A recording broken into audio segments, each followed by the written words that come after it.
Just beyond Kyoto, in the heart of the Kansai region, lies Shiga Prefecture, home to Japan's largest lake, Biwako. In this episode, I explore ancient shrines, quiet mountain villages, and some of the most untouched nature I've seen yet. Hello.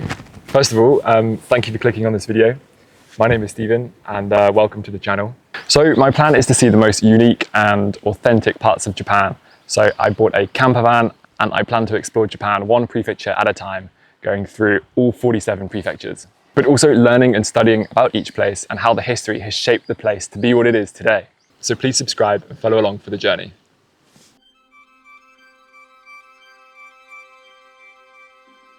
So my adventure begins in the Hata rice terraces, located in the Hida mountain range between Shiga and Kyoto. It's only 20 minutes from Takashima City.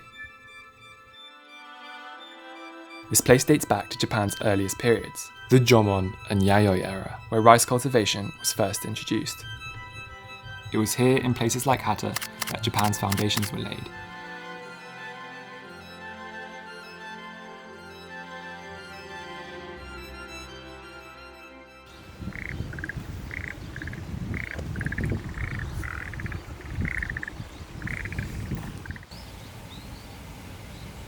In Japanese, these step fields are called Tanada, written with the characters for shelf and rice field. They're built into the mountain slopes where flat land is scarce, allowing farmers to grow rice while controlling water flow and preventing erosion. As I walked through the village, it became clear just how deeply rice is woven into life here. Small shrines stand quietly at the edge of fields. And Ojiso-san, stone guardians of children, travellers, and the land itself, watch from hidden corners of the path.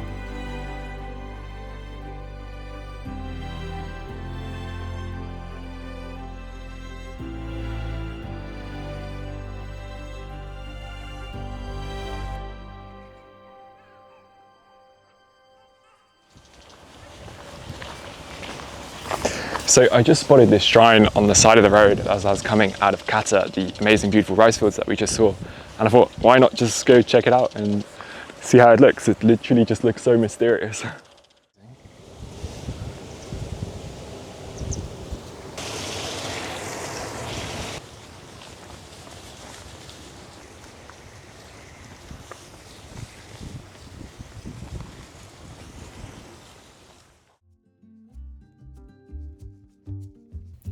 After exploring the western side of Shiga, my journey took me east, to the mountain of Akagiyama, where the sacred shrine of Tarobo-san quietly waits. Tucked deep in the forest, this peaceful shrine has stood for over 1,400 years. To reach it, I climbed 742 ancient stone steps, surrounded by stillness with only the sounds of wind and rustling leaves. This mountain has long believed to be the dwelling place of gods. Its jagged rock formations and powerful presence made it a site of worship since ancient times.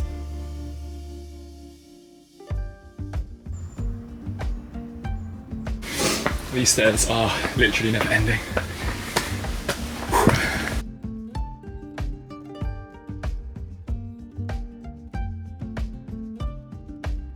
According to legend, it was a Tengu named Tarobo who helped build the shrine. Tengu are mythical creatures in Japanese folklore, part human, part bird, often feared but also respected as mountain protectors. With red faces, long noses, and supernatural strength, they're said to test the hearts of those who wander into their domain. At the summit, I found a towering gap between two enormous boulders, known as the Myoto-iwa, or married couple rocks. They say if someone pure of heart makes a wish and passes between them, it will come true. But if your heart is clouded, these rocks may trap you forever.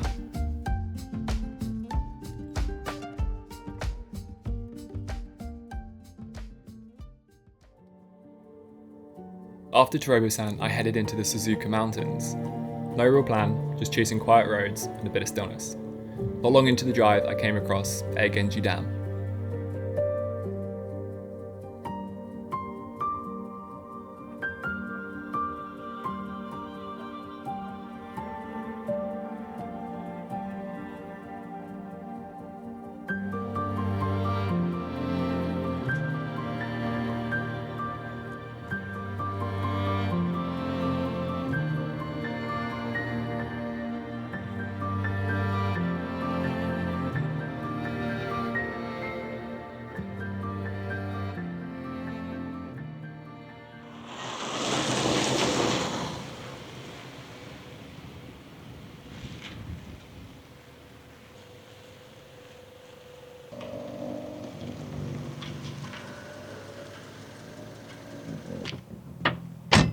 So I've currently found this really nice park up by Eigenji Dam.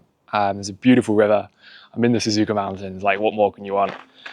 There's nobody here, which is just such a freeing feeling, just being here and then having this nature just all to myself. And it's just absolutely amazing. So the plan for the rest of the day is for me to just check out the lake, go for a little cycle, see if there are any better park ups, and then cook dinner. And I think what I do want to do is I want to show you guys what the van actually looks like and what the inside is like. Let's go for a little cycle and see what happens.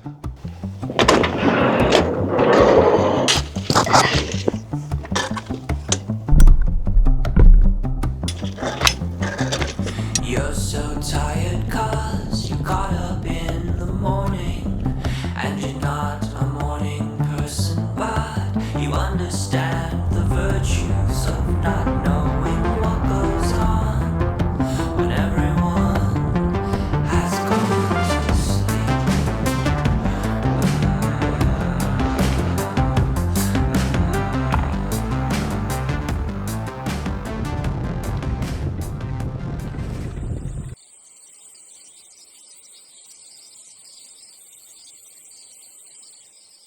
Tonight I'm just going to cook up a nice fresh salad and have some steak. And yeah, I kind of get settled in for the night. This is the first night properly in the van. So I'm pretty excited and yeah.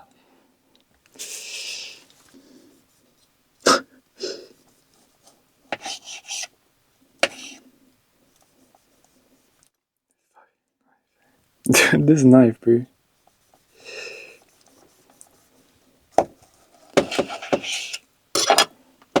Okay, I definitely need to upgrade the knife and palette.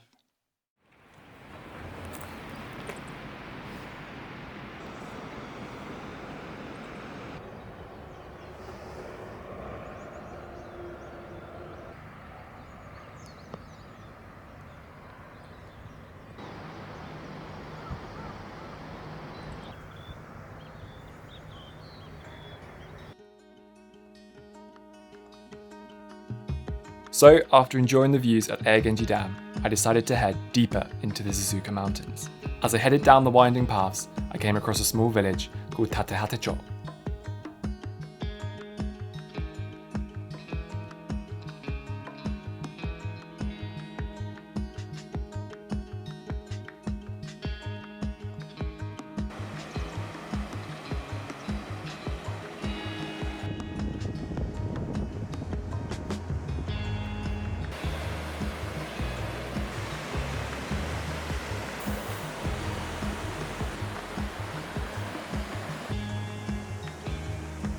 I had no set plan as I cycled through the village, just a quiet intention to reconnect with nature. And in this remote corner of the mountains, I found exactly that.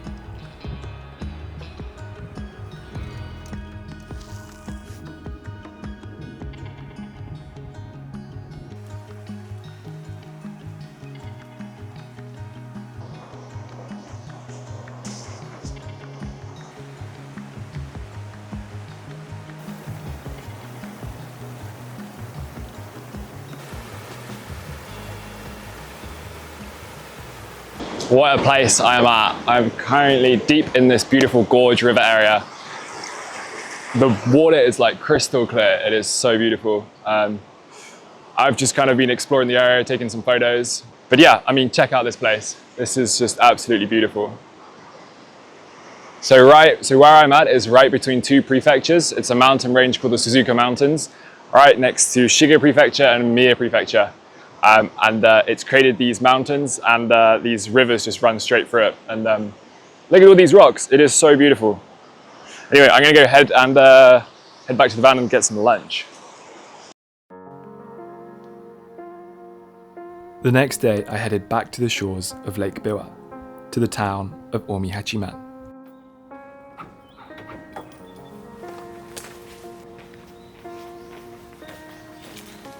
Just forgot my NDs.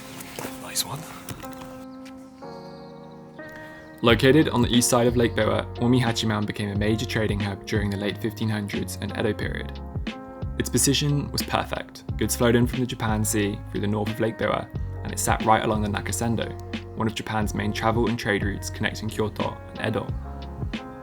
This canal, Hachimanbori, was the heart of it all, a vital waterway that turned local merchants, known as the Omihachiman, into some of the most successful traders in the country.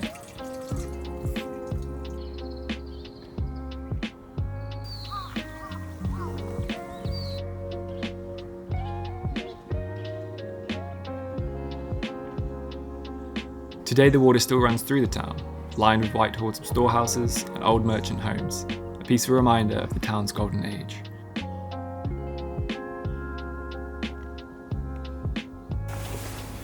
Okay, so I'm currently at the Omihachiman, most famous street. This street used to be full with Omi merchants back in the day, but it is such a beautiful street. As you can see, it leads straight up to Mount Omihachiman, just up there. So these would have been one of the Omi merchant houses. Ohayou.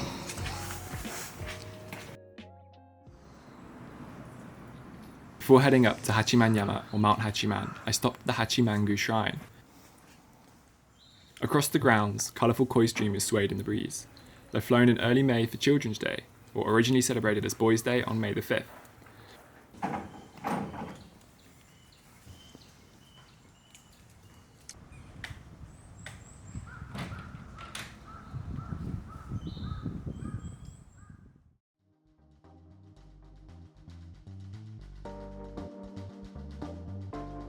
As I explored the mountain and saw the ruins of Hachiman-yama Castle, I couldn't help but think of the savage history that once occurred here.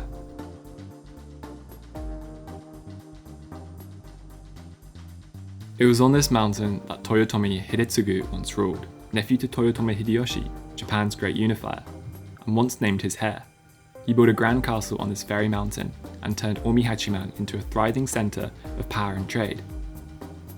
For a moment it seemed his future was secure. But everything changed the day Hideyoshi had a son. Fearing threat to succession, he turned on his own nephew. In 1595, Hidetsugu was forced to take his own life in Kyoto, and over 30 of his family members, including women and children, were executed soon after. His castle was torn down, his name was erased from the official record. But not entirely. At the summit of Hachiman-yama, a small temple remains, rebuilt by his mother. It's quiet, hidden in the trees, but it's there. So I stopped for a moment, paid my respects, and stood where history nearly vanished.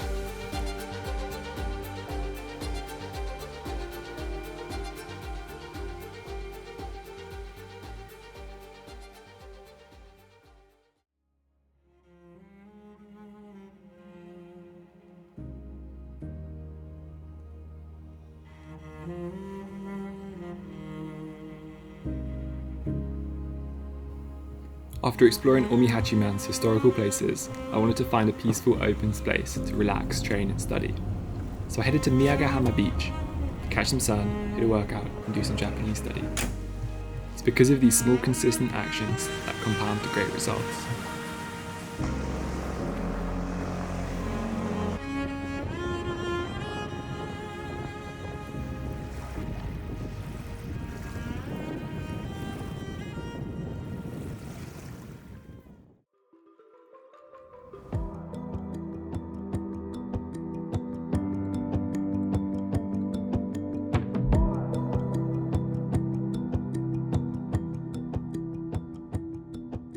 Okay, so I am currently in the east side of Biwa and I've just pulled up because it's been raining all day yesterday.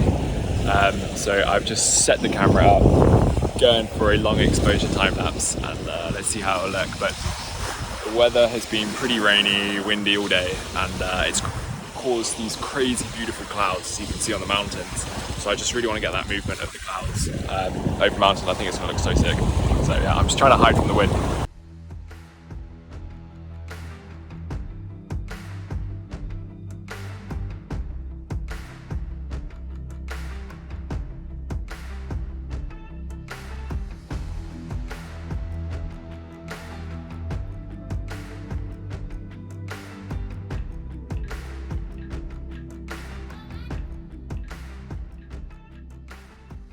Okay, so that wraps up this video of me exploring Shiga Prefecture. I hope you guys really enjoyed it.